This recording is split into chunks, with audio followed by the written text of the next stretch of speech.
Hey guys, welcome back to another exciting episode of mud framing. So if you're not familiar with mud framing, it's when a framing issue, like a big lump or unevenness in the framing, gets way too far ahead, all the way past the taping stage, and now we have to fix it. So one of those would be this. You guys might remember that from the corner bead install. And basically we've got about a ½ inch all the way over here to nothing that we need to float out, because if we just go one trowel width here, it's gonna look like a joke. It'll be like a upside down ski ramp, like a ski jump. So we gotta fix that. So whenever filling something like this, I highly recommend using a setting type mud because they are made for things like this. They don't shrink, which makes them perfect for doing a first pass over something like this. So the idea is first just get it loaded up with an excess amount of mud. We're going to be going pretty far. The idea is not to get it looking perfect on this first pass. The idea is just to get it, the bulk of it leveled out here. And I have more than just this. While we have this stuff mixed up, I'm gonna tackle the few other little spots that I have as well. And you gotta take it pretty far. Right? If going 16 inches was good enough, well, then I could just do this with a trowel exclusively. We're gonna go all the way over to this butt joint here. That should be good. And I can see that this is really empty there. Maybe a little more right here. That's probably good enough to do the first pass. So right here I have what I call a derby. I've heard it called other things. I don't think it actually is called a derby, but that's what the person that I first saw use one called it way back in the day. You could honestly do this with a 2x4 if you had to. The point is that you have something nice and straight and stiff. So your first pass, it's going to tell you where your highs and lows are. So I can tell it's good right here, but everywhere else still needs more.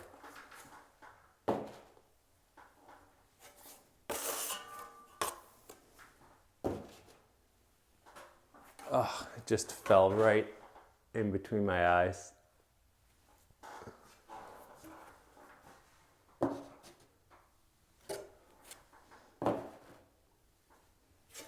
I hope I get enough on here soon because I need to save some for the other spot. I don't have any more and I don't feel like getting another bag. Okay, that should get us close.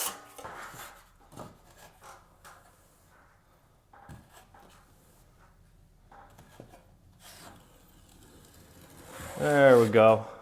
That's a lot better. It still needs a bit right here, but overall, it was pretty good.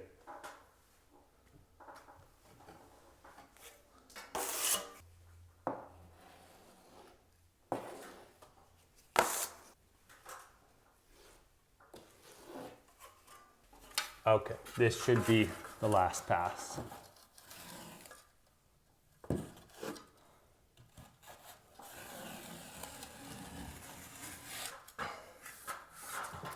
We can clean up this edge. Doesn't have to be perfect, but may as well. Get a little bit of that out of here.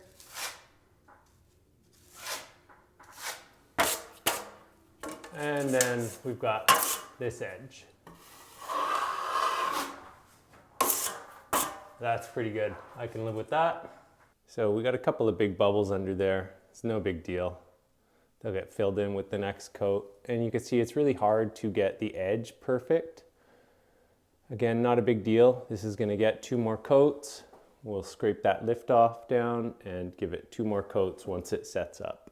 So we've also got one more little spot right here. This one isn't much. It's, you know, a big 1/8, but it dives in right here. So if we're gonna make that so nice and straight and then we leave that, it's gonna look odd. And the reason that that is there is right here, I believe, there's a beam hanger. So the whole ceiling is actually rocking on this point, which is our low point. So we just need to flatten that out, which will be pretty easy. So this one won't actually take that much and we don't have to go very far because we're only flattening out the ceiling line.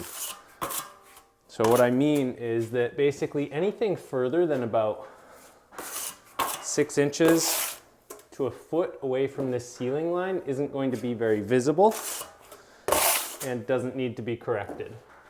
So it's just about knowing where to put that extra effort in, which is right here, right there. And we'll take it back to here.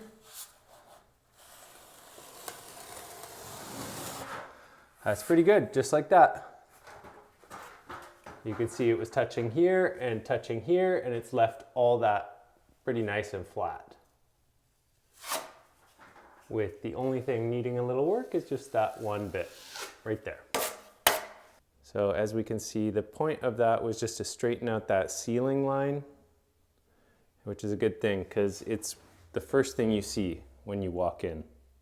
This next one is so bad, you guys. I don't even know if it's actually properly fixable, but basically this drywall should have been removed to the next stud over because now we have just the most massive hump in this wall right here. So I tried to mitigate it by pulling the corner bead way out on install. You can see it's maybe out over 1/4 inch there to try and help hide that joint, but the wall actually bows out as it goes up, and then the corner bead isn't pulled out all the way. It goes to a normal corner bead install right there. So down at the bottom, we can actually make that disappear, which is good because it's the ugliest right here.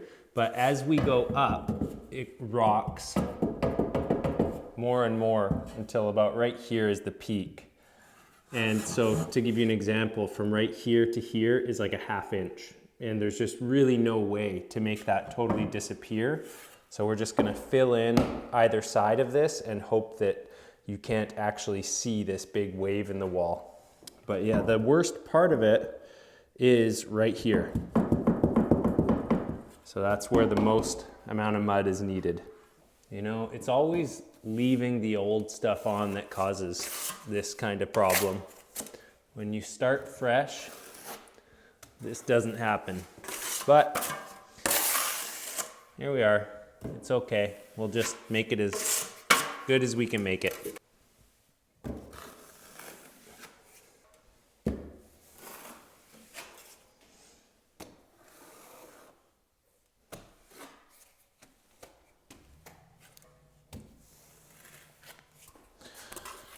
So you can do this with regular mud if you have about a week to let it dry.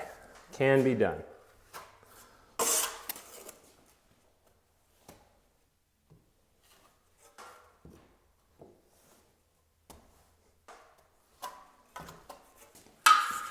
Okay, let's see what it wants to do.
Okay, now that we got a pretty good base layer on there, we can just kind of use our trowel to take care of some of the small stuff.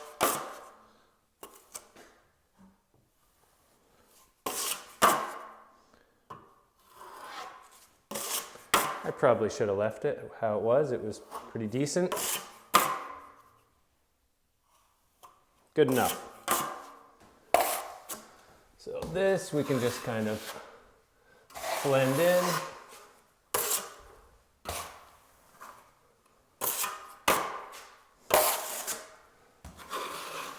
That'll be good enough, like that.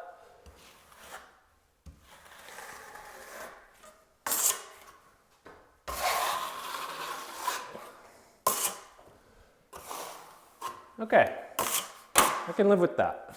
That's gonna work out. It's not perfect, but it's good enough. Okay, so as you can see, we took it up to where we can finish the rest of it just with regular mud. So once we scrape those lift-offs down and get 2 coats of regular mud, it'll disappear. But as you can see, burying the tape was not at all the point, especially because this joint sticks out so much that the last thing we want to do is cover the tape in like a 1/4 inch of mud. We just want a thin layer of mud over the tape and to fill in the 2 sides. Well, this has had a chance to set up. Actually, it's been a few hours, but it's still a bit wet. It's set though, so this is the easiest time to scrape it down, is when it's a bit wet still.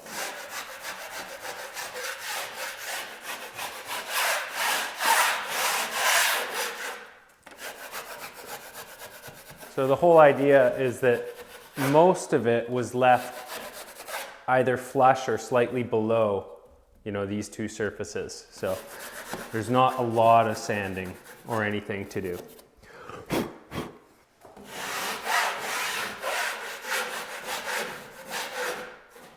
Okay, now we start the process of making this appear as though there isn't a giant hump in the wall.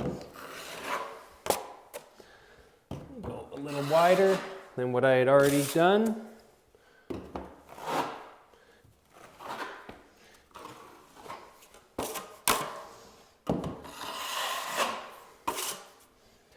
And so what I'm going to be doing here is putting pressure, like almost feathering on the tape. So what that's going to do is leave a little more right here. And I'm not going to worry about all the bubbles and all the stuff that's wrong with it yet. This is not a finished coat. It could possibly even get 2 more coats. It will take what it takes to get it to look right. Okay, I'm pretty happy with that. Could be a little bit prettier, but doesn't have to be yet.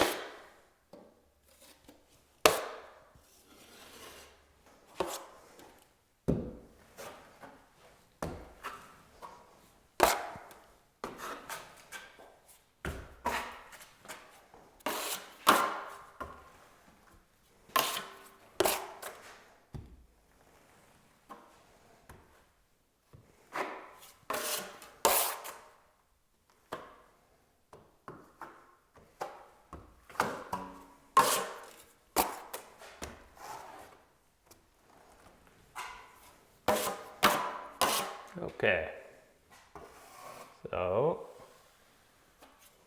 I'm really just trying to broaden out this part right here. The longer we make that appear, the flatter this portion of the wall will appear to be.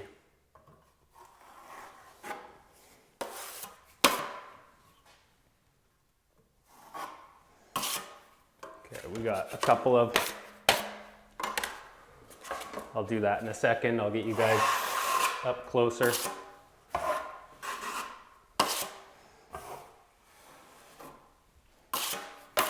I just use the convex side of my knife when I get stuff like this to just get it closer. So that's pretty good. Doesn't have to be perfect. We're gonna sand it. And as you can see by these bubbles, you know, it's gonna be a lot of work still.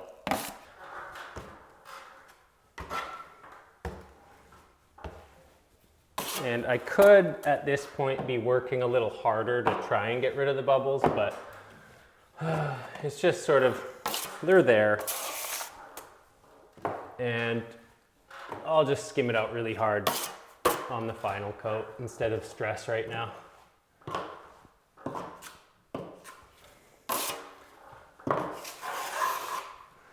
I don't want to be trying to wipe away everything that I've put on right now anyways.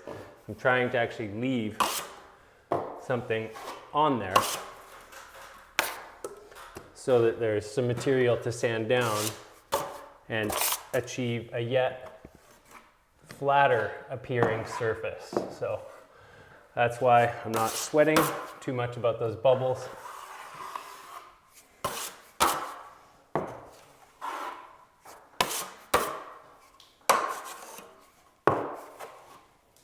There we go.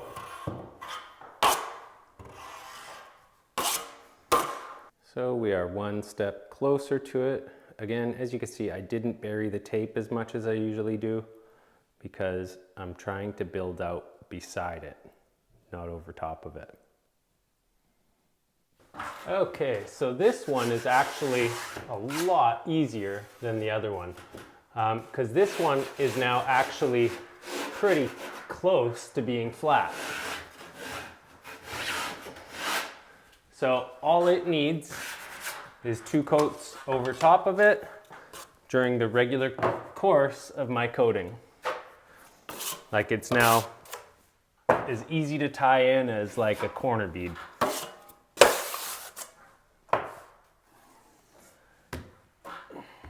The hard ones are those massive joints that just like, no matter what you do, you still have a bit of a roly-poly wall. But yeah, these ones, this kind of stuff is actually quite easy. It's just about getting point A to point B a lot flatter. And then all you're doing is filling in. You're just basically skimming now, right? 2 skims, and it'll be a lot better.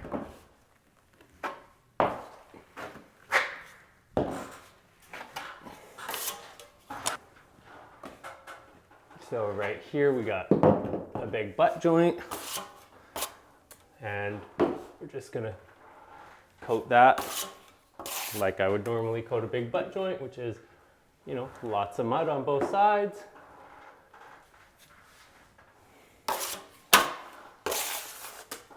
And this just needs to go a little bit further than the concrete fill. I never mentioned what mud I was using. I just said use Quickset, but I'm using a product called concrete fill that I use in a lot of videos. It's just a Quickset that has a little bit of perlite, which is a very light aggregate, and a tiny bit of fiberglass. So it's great for really big fills. You can only find it in Western Canada, sorry to say. But yeah, it's a very popular product out here. I'm surprised that you can't find it anywhere else. There's no comparable product. I used to think that Structolite was similar, but it's really not. Structolite is a plaster product, which is very different than a quick setting joint compound. It's not very different, but you have problems with adhesion and stuff. So as soon as you start getting into plasters, you need binding agents, whereas when you're using joint compounds, they're all pretty much made to bind to things pretty well. To painted walls, if you sand it, or to fresh drywall, it should adhere fairly well. But plaster, you're gonna be in a world of pain if you just apply that stuff over anything you want. So that's why I don't recommend Structolite. But yeah, this is, again, just one more simple coat after. So no big deal. So as we can see, that corner bead is planing out much better. And the reason it was installed like that is because it wasn't level. had I installed it with the wall and not dropped it down that 1/2 inch, then part of it would have looked really weird.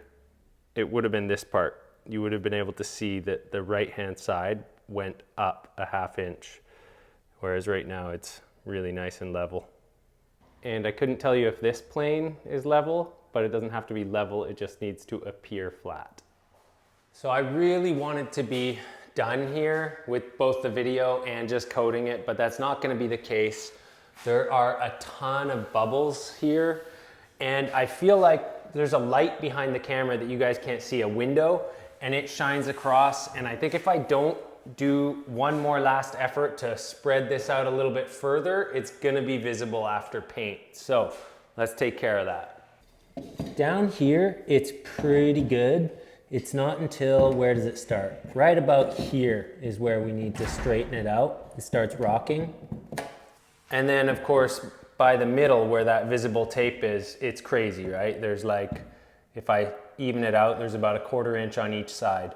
And we're gonna use this method because it's really good at filling in the pinholes.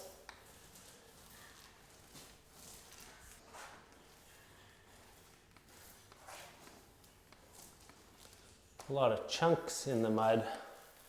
I think that's shaking off of the roller, which I just pulled out of a bag.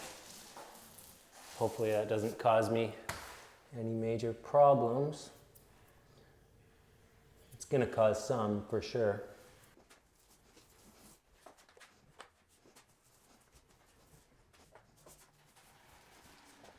So this mud is not very thin down. It's about the same consistency that I would coat by hand with on my finish coat. And we want to really load it on here.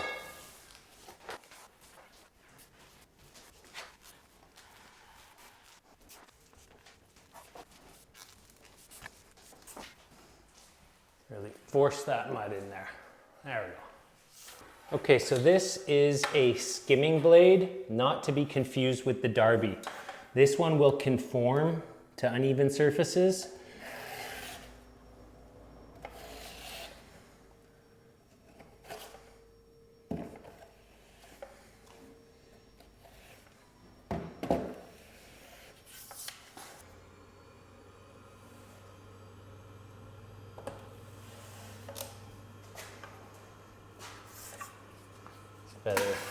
Feather that edge.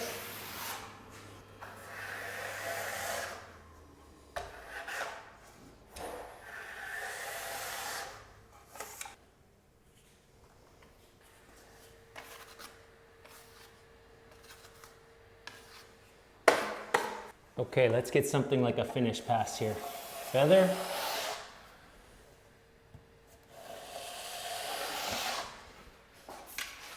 That's pretty good. And it really doesn't need one up, but I'm gonna do it anyways. And I'm gonna really focus. Oh, of course, crumbs. That's pretty good. I'm gonna leave it alone. And I should have brought a bench with me, but I didn't.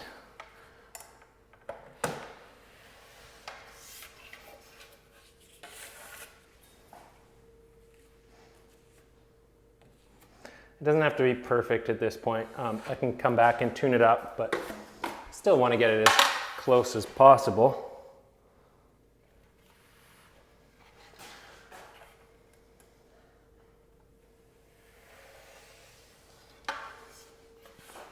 Not bad. Yeah, this is not the same as the Derby at all. We're not working with a giant straight edge. This is like a giant knife or trowel.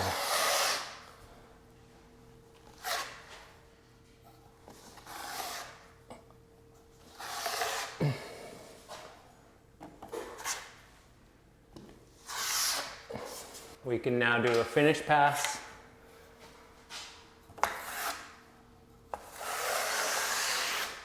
Feather. I'm gonna focus now on the left-hand side. That's, I don't think I should do much more to this. You gotta know when to fold them. And that was it. And the top doesn't need to be flattened out. the way the middle did. So we can tune that up.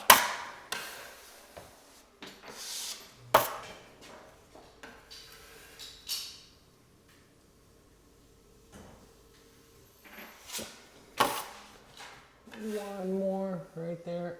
Great. I'm not going to worry about these bubbles. I'll come back and get them. And just a bit of doctoring up here.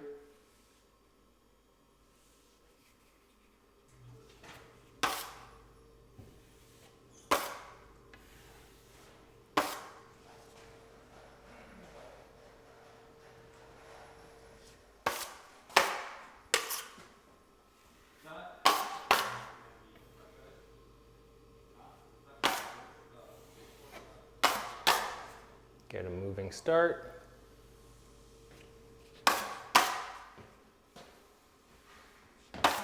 Okay, good enough. There's a scratch. There we go. Okay, so that actually made a huge difference. We got these bubbles that'll be easy to take care of when it's dry. Just a quick skim with a 6-inch knife. And we can just see the tape shadowing through right there. So if I sand very carefully, I won't rough it up. But that really spread that out. It's so much flatter now. That was exactly what was needed. I'll show you guys what this looks like after sanding and paint. But you guys, I would now say this has officially and successfully been mud framed. We've dealt with a really bad lump in the wall. It's gonna be almost imperceptible, especially under the relatively low lighting conditions this place has. So yeah, I'm happy with it. So here it is finished painted.